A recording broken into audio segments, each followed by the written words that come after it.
welcome to the Awaken Together podcast. I am Jen. And I'm Kat.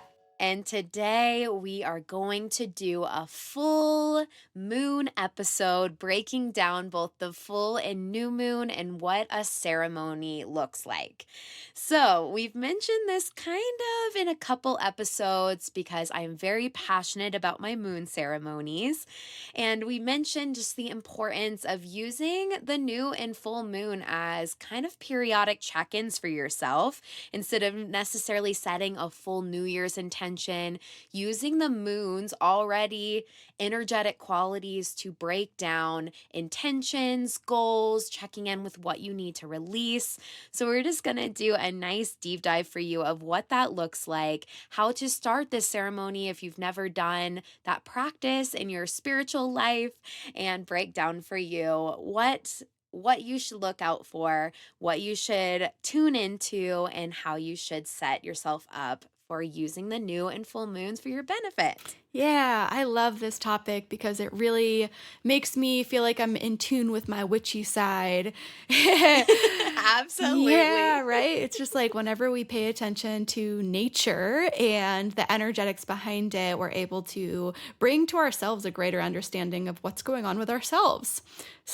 Yeah, we are 100% cyclical, and I do not think I realized until I really started using the moons to periodically journal how many times I actually felt similar qualities throughout the years. Like, I've kept a moon journal, I think, for about 3 years consistently Wow. now. And it's even wild looking at, I always put what sign the moon is in and if it's a full or new moon. And I can even see cycles within the journaling I've done and what's come to fruition and when I usually feel higher energies and lowers. It's been a full guide for my own energetic I body. love that. And that's so impressive, Jen. You always inspire me to journal more. Thank you. Honestly, the moons are just the best locked in practice. Mhm. All the other journaling comes in very like tiny, we'll call it ADHD dumping. Hey, it works. Whatever works, It right? does. It Yeah, does. well, we'll start off by talking about a little bit of the science behind the moon cycles. So, the moon's gravitational pull, it creates high and low tides. It generates something called the tidal force, which causes Earth and its water to bulge out on the side closest to the moon and the side farthest from the moon. And these influxes of water are what creates high tides. Like, that's what they are. And guess what? We, as human beings, are also made up of 60% water. I think I've mentioned that before on here, but it always blows my mind like that we are mostly water. So we are nature too. And I'd like to return to that because you can bet that we are also deeply affected by the moon's energy on a cellular level. Yeah, and if you are kind of resistant to thinking that the moon has any effect on us, when you become intentional and you keep track of it, definitely can feel it. And I think science for a very long time has been working on linking human behavior to the moon cycles. I know one of the studies that had pretty profound results was looking at increased crime rate around full moons, and they were able to find that pretty consistently because you just get this giant blast of energy. And I always can tell that my sleep cycles get affected by the moon as well, and there has been scientific studies working on that. And the funniest thing that before I was anywhere into yoga, spiritual practice, non existent, I started working at a nursing home when I was 15, which I shared on here before. And the elderly population, and I hear this with kids as well, but the elderly population would go so wild on full and new moon days. Like all the dementia patients would be just on a whole other planet. No one would sleep. We'd have all these walkers in the hallway, and I'd be like, oh my God, it has to be a full moon. Check it. It's Yep. so primal, right? What a perfect example. So It's primal. people and Yes. animals. Like, we all just go a little crazier at night because it's brighter, you're more energized, charged up, and yeah, you can see more in the light of the full moon at night, which causes us to sleep a little less usually and just feel a certain kind of way. Absolutely. And yeah, so what we're going to do We're going to break down kind of the qualities of both of them. So I will start with the full. Actually, let me start with the new moon.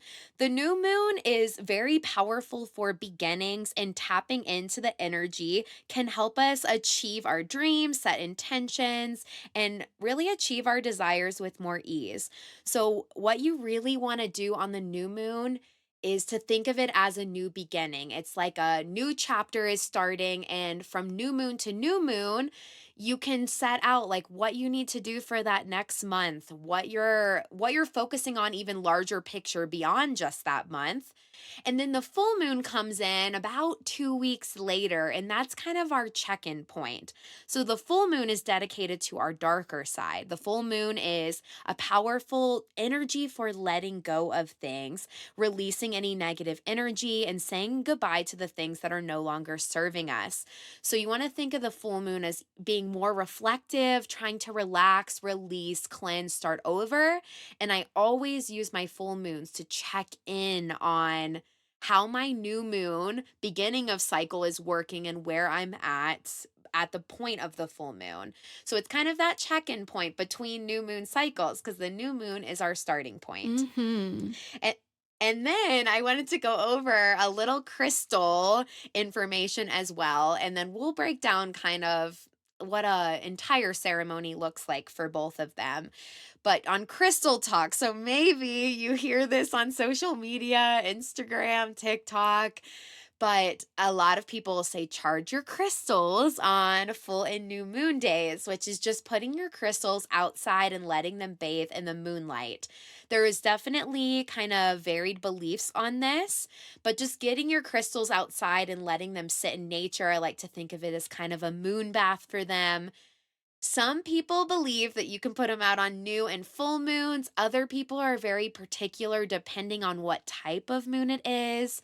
Like eclipse moons might be a little bit more chaotic energy. So maybe you don't want to put your whole crystal collection outside to kind of sit in that more Mhm. collective, crazy energy. But other people just do it pretty consistently and don't see it as being something you have to be so concerned on. One of the things I learned, and I usually focus on this way of thinking for myself, is I put my crystals out to charge on full moons.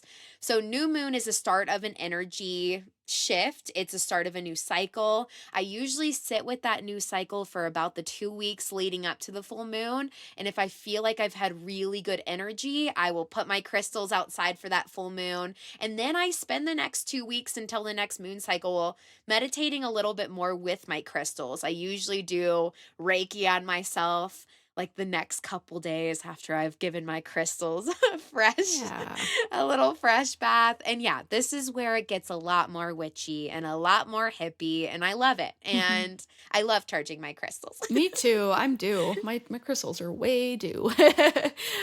Kyle for Christmas gave me this beautiful selenite charging pad for crystals with the chakras on them, and I'm Oh, super excited beautiful. to get that out in the moon and charge it up. Along with Yeah. crystals, you can also charge some other things. A really common thing that you can charge is water. So you might hear it's called moon water, a moon charged water potion, my personal favorite because it just sounds really magical. And Uh-huh. one way that you can deepen the charge is to even put a crystal inside of your vessel. So I like to have like an open top mason jar or bowl where the moon like won't be obstructed from penetrating the water and like seeping in fully. So open top, especially if you're not planning on drinking it. If you are planning on drinking your moon water, which is one way that it can be used, I would recommend probably putting a top on it, especially if you live in a city or a buggy place. Ideally, a clear one, maybe some plastic wrapper, something like that. You just put it in the full moon's energy right outside. Ideally, you can do it next to a windowsill if that's all you got. But this can be used for so many different purposes over the next few weeks, especially up until the next full moon, really, is how long they recommend. But you can spray your moon water on plants to give them an extra little shock of energy. You can spray it in your cooking. And then Jen actually just shared with me a really cool idea that she learned from someone on TikTok. Jen, do you want to share that? Yeah, I saw a girl take her moon water, freeze them into these ice pops, and then use it to give herself an ice massage across her face in the mornings. Like, Just that's amazing. happening Yeah. on Friday. Absolutely. Like a little dash of Yes. essential oil in there too. That would just Oh, even full better, Kat. sensory, Yes. right? Yes. I love it. And so, yeah, there's all these rituals, and we talked about it in our ritual episode. It's really beautiful whether you believe how potent the energy is that you start to create ritual in your life anyway. So even if you go into it a little bit as a skeptic on, I don't know if I fully buy that we are affected by the sky and the stars, even though there's definitely proof of all of this in little ways. It's just a beautiful periodic check-in and a great practice to start. And it's a very easy thing to mark your calendar with of when a new moon is, when a full moon is, and then you're vowing to sit down in those times and just see how you're doing. And that is such an important practice to see your growth, which is really hard to do when you're moving a million miles an hour, learning, and then it's hard to just see what you've gone through, how you've transformed, how you shifted. One of the most wild things when I first came back from living on the road, I am now back in Denver in a home and getting used to that. But I got to reconnect with all of my old journals and my full and new moon ones from several years ago. I had a really good cry just seeing how much I was able to manifest from those journals. One of the top things I had wrote was, I just wish so bad that I had an online community. Well, we know that that has happened. Mm. And I just really wanted a person to be able to inspire me in business. Here I am with a podcast with my soul sister, Kat, Oh, you know? yeah.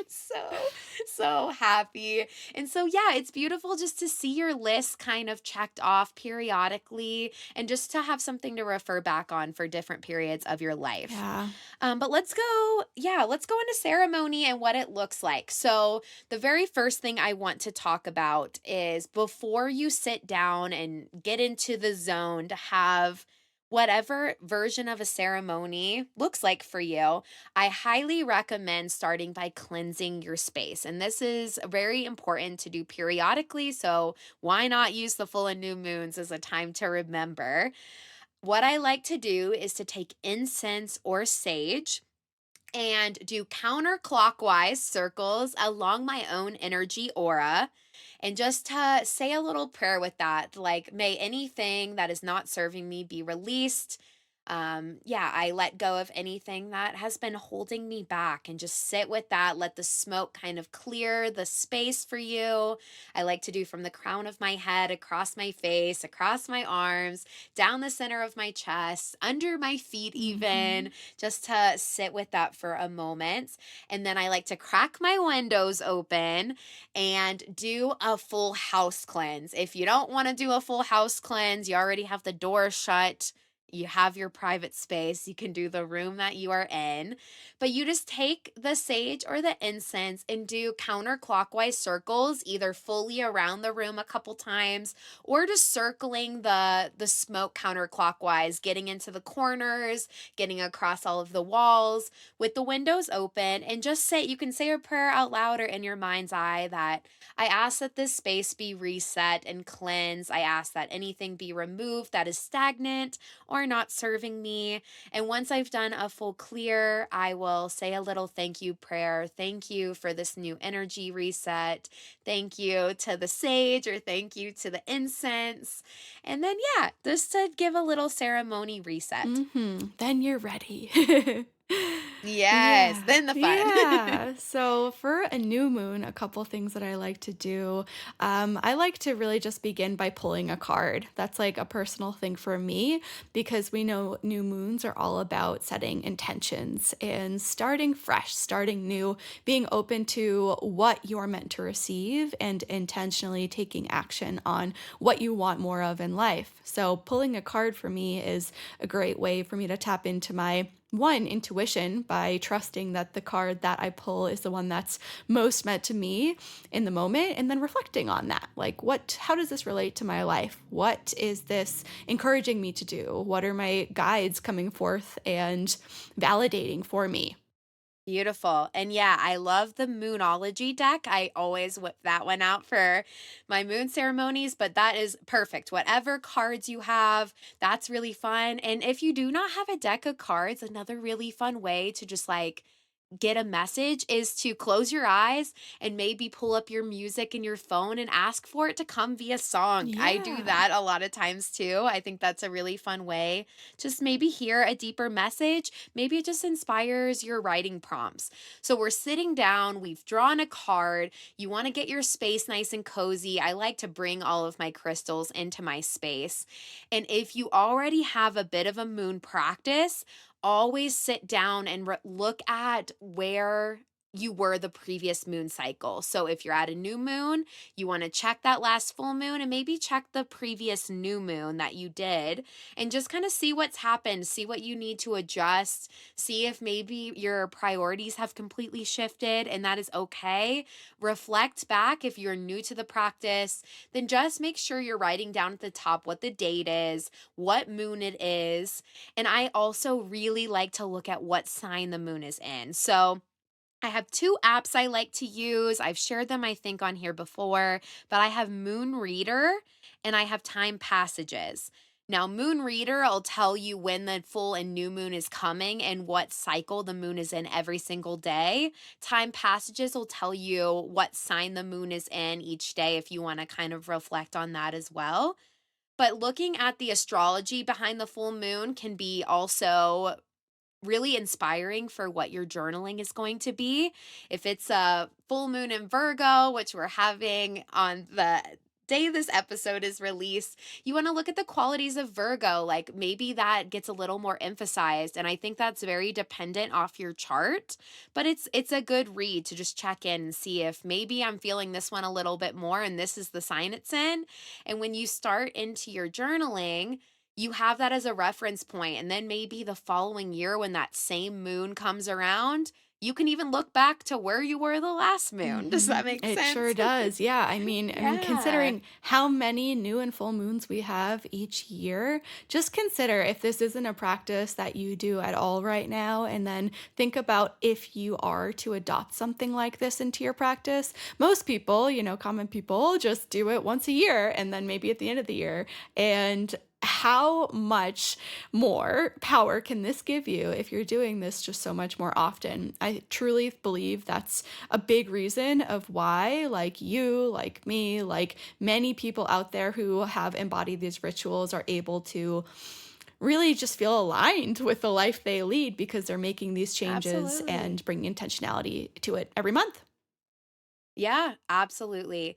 And one of the other things I really love, which you can definitely YouTube a bunch of options for this, but I love to do moon salutations. So in the yoga world, we have sun salutations, which maybe you've heard of before. That's kind of to give your body this big energy wake up.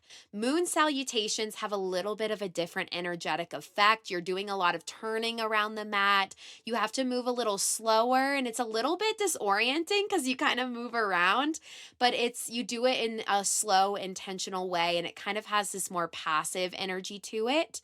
I love to do a few rounds of moon salutations just to get into my body because it's so hard for me to drop right into meditation. Mhm. So I like to burn some energy out before I do my journaling. That is obviously up to you. And maybe it's just you stand up, play the song that you just ask your spirit guides to give you, Mhm. do a little dancing. You can even just shake for a minute, but something just to get you out of your head so that you are really dropping into the ceremonial aspect as well. Absolutely. Yeah, getting out of the mind and into the body and then just letting it flow. An ever-ending practice. Right. So, yes, that's my checklist. Get my space nice and cozy. Make sure I've cleansed and reset my body and my personal space. Have my decks close by or just some way to tune in to maybe our higher power or our guides, whatever your belief system is with that. Find a way to move and connect with my body, and then pull out my journal and start on some prompts. So, Kat, you want to give us some specific prompts for each of the moons that we can refer back I'd to? love to. So, if you're listening to this in real time, I will encourage you to go ahead, grab your journal, pen, pencil, something to write with. And I'm going to say these slow so that you can, pause them and just write them down so you can return to them when it's a new moon, when it's a full moon, like today. So, the first one, we're going to start with our new moon prompts. I have 5 of these for you. And the reason that I have so many of them is because this is, it's the beginning. This is your intention setting. This is considering your month ahead. So we always like to start with this first one, and it is, how am I currently feeling? How am I currently feeling? From the heart, not just tired, maybe you are tired and maybe there's a lot of reasons for that. Like getting deep with yourself rather than just saying good. Like, how are you? Good. Moving on. Mhm, mhm. Number 2, what are my intentions for this month? So ask yourself, what are my intentions for this month? What do you want to cultivate more of? And then number 3, what am I needing more of? What am I needing more of? So consider your life holistically. Maybe it's an energy, maybe it's a thing, maybe it's a person, maybe it's a place. For me, Tulum, I am needing that right now. Little vacation. Yeah. Number 4. When I imagine my greatest manifestations coming true, what emotions do I feel? I'll say it again a little slower. When I imagine my greatest manifestations coming true, what emotions do I feel? And then finally, just go ahead and list out some of your current dreams and goals. Maybe you return to your New Year's intention, your word, anything that you had set out for this year for yourself, and just write them down. You can track your progress, make this as deep or as surface level as you'd like. Yes, and before you go into the full moon ones, I want to reiterate that for the new moon, it's really beautiful to make the practical goals and lists for like the next month. But I also usually use the new moon to get really big with my imagination. So that's one of the reasons I still like to do a body practice is I like to let myself kind of write down some really big, large goals as well because one of my top problems, I think, as I really started working on my healing journey was I always thought so small and I was always so scared to think really big because I didn't want to disappoint myself if it couldn't come true. And one of the things that I think this practice has helped is why don't I just write really big things down and then watch if I shift on those? If something stays consistent month to month to month, and I'm like, I still want that just as bad, it helps me really start to make more practical steps to it. So don't be afraid to write some of the biggest things. And maybe it's really hard to go there. And it's a practice that maybe gets a little easier as you add it in to each new moon. But dream big. Think of like if every possible thing could go right, what that would look like. And I love that question on what it feels like to have everything that you're wanting. Because it's really important to work on embodying the emotion behind not just the objective things that we are wanting, but what it would feel like. Would it feel safe? Would it feel, yeah, like I have enough? Like, what is that underlying emotion that you're looking to find Mm. underneath the big dreams. And I love that. Yeah. Hell yeah, Jen. Love, love, love. Be big, right?